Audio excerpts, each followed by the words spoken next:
left, Phil Sheppard in the Yak 11 on the takeoff roll.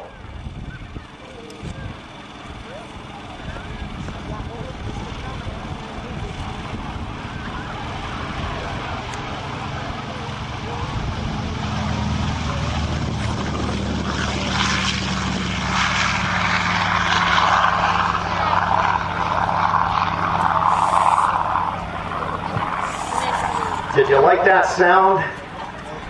Oh yeah, that is a US-made Pratt & Whitney 14-cylinder engine that generates 1,350 airplanes and accumulated over 30,000 hours of flight time in aircraft from biplanes to warbirds and wide-body jets. Ladies and gentlemen, from the right, the Yak 11.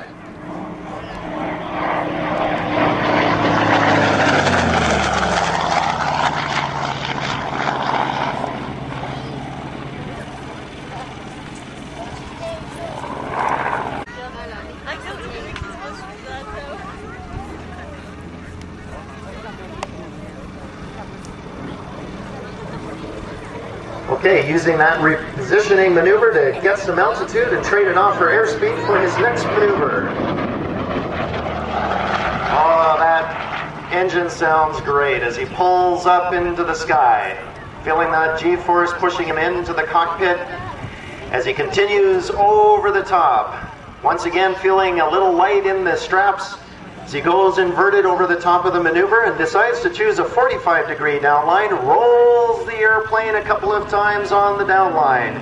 Seeing that ground coming up pretty fast, he'll start pulling up on the stick.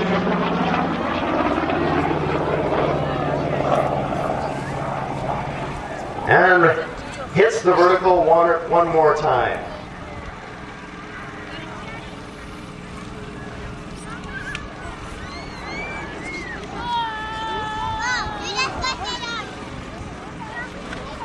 Over the top, once again, choosing that 45-degree downline and rolling the airplane, continuing the roll.